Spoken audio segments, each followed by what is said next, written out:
Volviendo a la generación, decía que la generación X era considerada como la generación indestructible, la generación de hierro, porque fuimos los que nos tocó tomar agua de la llave, ¿verdad? Y yendo más allá, yo recuerdo que desobedecía a mi mamá, ¿verdad? A mi mamá, y me decía, no tomen agua del tambo.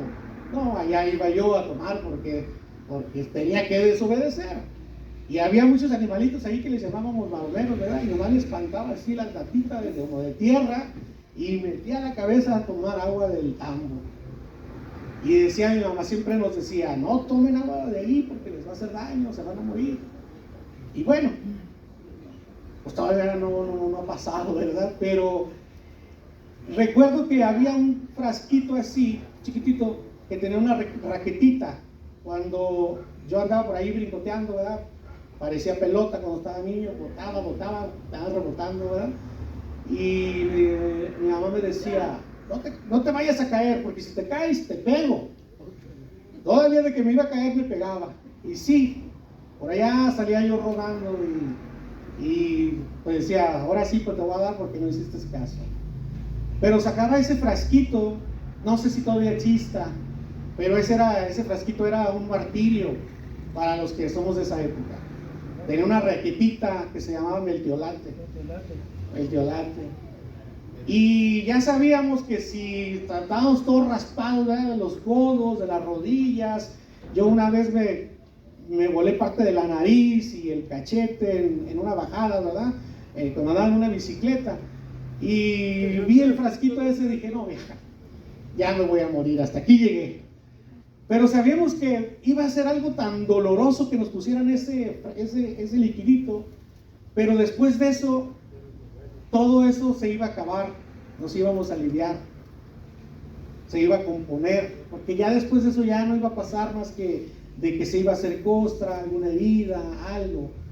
Pero era doloroso cuando nos lo ponían, era muy doloroso. No sé si todavía exista ese frasquito, ¿verdad? Los que fuimos de esa generación, pues vivimos en carne propia el dolor, la tortura, ¿verdad? Lo que se sentía, el recibir ese frasquito en la carne viva, ¿no? Y cuando, yo creo que llorábamos más por eso que nos dolía, pero sabíamos que después iba a venir un alivio, o no se nos iba a infectar, iba a parar tal vez de sangrar o algo.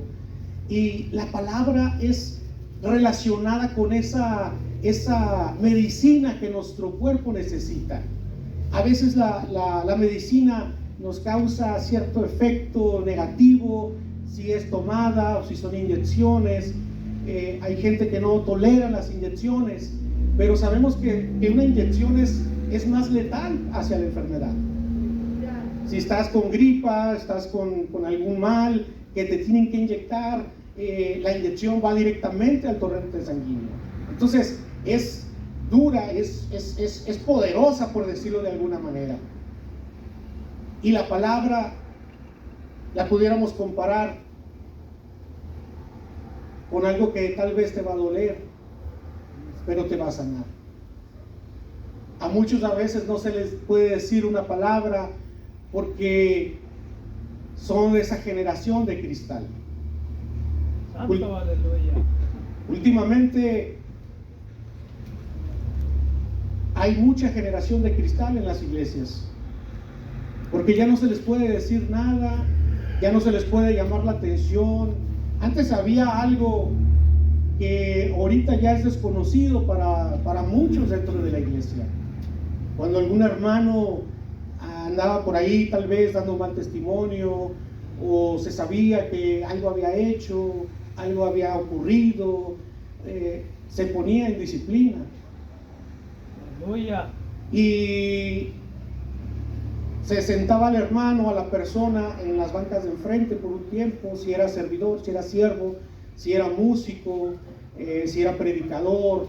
Entonces había una disciplina y se le daba un tiempo, ¿verdad?, para que él estuviera sentado, estuviera dando, ahora sí que fortaleciendo su espíritu, fortaleciendo su alma en lo espiritual, ¿verdad?, obviamente, y estaba sentado y estaba cumpliendo un castigo que de alguna manera la iglesia o el pastor estaba poniendo de ejemplo.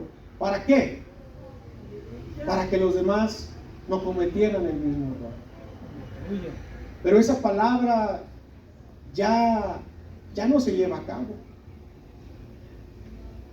Santo. La palabra disciplina ya para muchos es desconocida. Y yo creo que si aquí se llevara a cabo, a lo mejor muchos estarían en desacuerdo, con una razón engañosa de decir, pero ¿cómo? ¿Y no hay amor?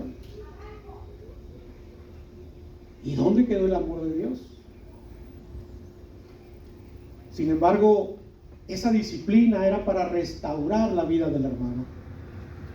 Era para restaurar su vida, para restaurar su alma, para restaurar su familia, para que hubiera una sanidad en su interior, para que hubiera un proceso donde Dios tratara directamente con la persona. Sin embargo, en la actualidad, ahorita ya la gente no está dispuesta a recibir cierta disciplina. Hay algún conflicto, hay algún error, hay algo que surgió de repente, donde se le llama la atención a la persona, o donde a veces la palabra se habla y le toca o lo roza, y esta persona tal vez sale ofendida. ¿Y qué es lo que pasa? Ya no viene. Se va a otra iglesia. Y por allá llegan a otra iglesia como si nada pasó. Y decía un pastor, predicaba un pastor, era mi pastor, donde yo nací, siempre decía, y como dice la canción, siempre caigo en los mismos errores. Y yo decía, ¿cuál es esa canción? Siempre caigo en los mismos errores. ¿Por qué? Porque no hubo una sanación en la persona. Porque no hubo que restaurar a su vida, que restaurar a su corazón. Pero la palabra, cuando toca que tenga sanidad, se debe de recibir. Porque venimos a este lugar a recibir la presencia de Dios. Venimos a este lugar a fortalecernos cada día, a que haya una fortaleza en nuestro interior, a que nuestro espíritu sea lleno, sea completo, y que tal vez podamos venir cansados, atribulados, podamos venir de alguna manera, ahora sí que cansados, como dice el canto, pero que cuando salgamos de aquí, salgamos restaurados, salgamos fortalecidos en Cristo. Amén, hermanos. Entonces, la palabra de Dios también es dura, también lastima, pero en ese lastimar trae sanación a tu vida. Entonces, si te toca, por ejemplo, que a veces la palabra, te sientes tal vez como que, ¿qué pasó? Algo como que no me cuadró. La palabra te está hablando. Y no es la palabra de la persona, no es mi palabra, no es la palabra del pastor o la palabra del líder, del diácono, es la palabra de Dios. Sin embargo, Jesús les dice, si ustedes también se quieren ir, adelante, la puerta está abierta.